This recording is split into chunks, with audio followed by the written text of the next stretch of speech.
Coming up on a special holiday edition of Hallmark Heroes with Regis Philbin. Inspirational stories of giving. Ordinary people doing extraordinary things. I don't think you'll ever know how much he is a hero to these kids. Let's meet our next hero. About 30 years ago, Hal Honeyman opened a store selling bikes, but he ended up peddling a more precious commodity, independence. Yeah, independence for kids who might not otherwise have it. You can hardly go a week without someone talking about Hal Honeyman. He is just a wonderful guy in the community, and it's time that everybody knows about it. Cycling is a rite of passage for a lot of kids. It's that first big thing. Just like driving or talking or walking. To be able to let them be part of that is awesome. Back in 1975, I actually worked at a bike shop for a couple of years, and I left to go to school.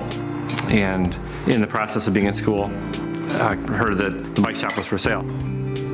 So I told my family about it, and next thing you know, a couple of days later, we'd made an offer, and now we're all of a sudden in the bike business. Hal is just a great big brother, and how many people can say, I get to work with my family every day and enjoy it. He's been my best friend for 29 years. It's neat to take a passion that Hal and I have shared and to be able to give that to another person. He loves what he's doing, and he won't let anything get in his way.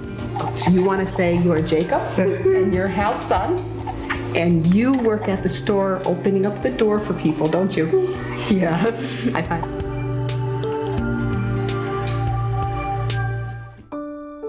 When Jacob was born, it totally changed our lives. Jacob ended up having cerebral palsy. The challenges we faced just took a lot of energy and time and money, and it was quite an experience. I guess the biggest thing I've learned in this whole process with Jacob and all his medical issues is, no matter what happens, just don't give up. When the triplets were about 3 years old, his two sisters were riding their bikes, and we really wanted to find a way for Jacob to ride. He actually worked on finding a bike and did some adaptations to it. Part of the process was really trying to find something that would work for him, getting him mobile, getting him moving, something he could do like the other kids. Well, the first 6 times he rode, he was just kind of along for the ride. His legs would go around, and he really didn't participate, but he thought it was pretty cool. And then just this one time we were out riding, he started to push down and initiate with his pedaling. And his eyes lit up. He was smiling from ear to ear. I was in tears, and right then and there he knew that he could do it, and I knew right away. It was meant to help kids find freedom through mobility. What started out as a small 800 square foot bike store evolved into Hal starting Creative Mobility. Hi, how you guys doing? Hi. Hey, Tommy. On. He wants to get on the bike. Do you want to try a bike? Mm-hmm. Yeah. Let's go back here. I got one. All right. Try out. Creative Mobility provides adaptive bicycles for children with disabilities. Oh, you're excited. Every person we run into has a different situation, a different set of strengths and weaknesses, and really our job is to find the strengths. They might be able to use their arms or their legs or any portion of that, and we try to identify the things that they can use to get out and ride and be successful. You want to go? You ready? Set.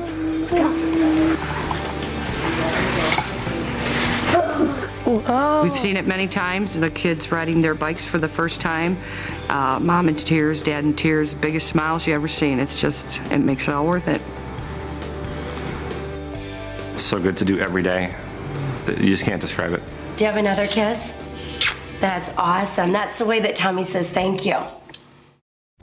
Every day that I come to work or do a bike event, you get to see someone become mobile that maybe hasn't been all their life.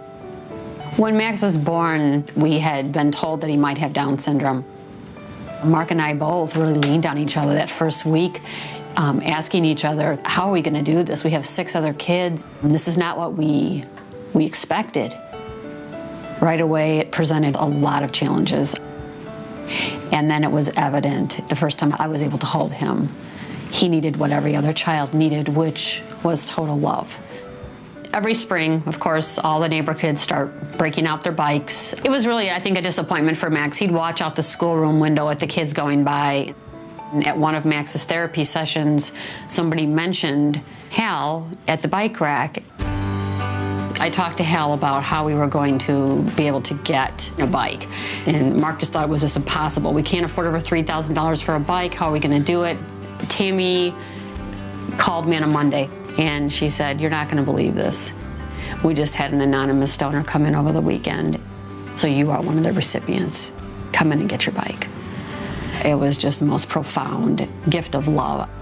Hal put him on a bike immediately, and the first time that Max got on there and we gave him a push, he was able to start to pedal just a small amount.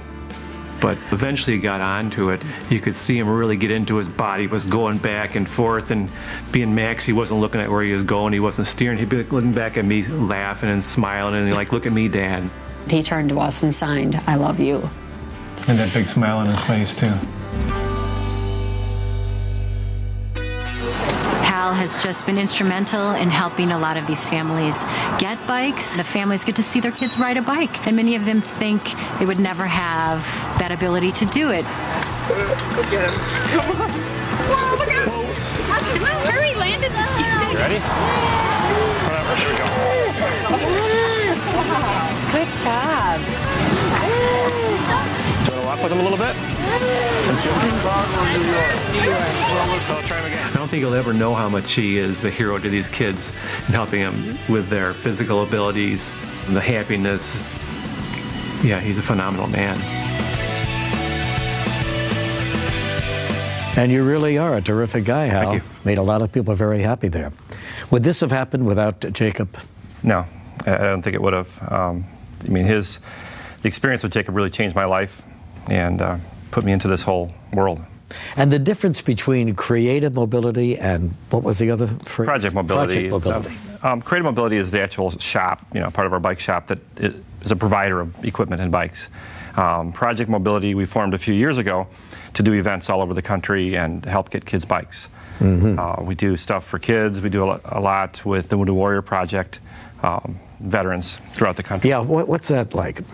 There's 8 rides throughout the country that we do every year, and they take injured veterans out of the hospital. We try to get them on a bike and get them mobile, and it's about awareness and fundraising for veterans' causes, but at the same time, these people are able to ride and get just a little bit of their life back. Sure.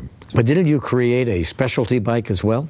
Yeah, I designed a bike called VersaTrike, and it evolved from our creative mobility. We needed something kind of in between, but what's happened now is it's worked out for older people, people that maybe have minor balance problems. It's rare that we find someone that we can't not get mobile. And no matter what is going on, we can usually find some solution. And it gives them a whole sense of excitement about the fact that they're able to move around too? Well, excitement, independence and mobility, self-esteem, really everything that keeps people going. Well, you've made a lot of people awfully happy. A lot of kids and their parents as well. Nice job, Hal. Thank you. Congratulations to you. Stick around, everybody. Jane Seymour is coming up next as we continue with our Hallmark heroes. Those were great stories, everybody. We really enjoyed them. Now, Hallmark wants to thank you for all of your hard work and really putting yourself out there for the good of others. And in the spirit of giving, we're donating $5,000 to each of you for your projects, and we hope that helps you continue doing some more great work. Now, if you know of a hero in your community, log on to hallmarkchannel.com to tell us their story, and perhaps they'll be celebrated on our next special in June of 2009. Thanks for watching, everybody. Good night, and happy holidays to everybody, okay? Bye-bye.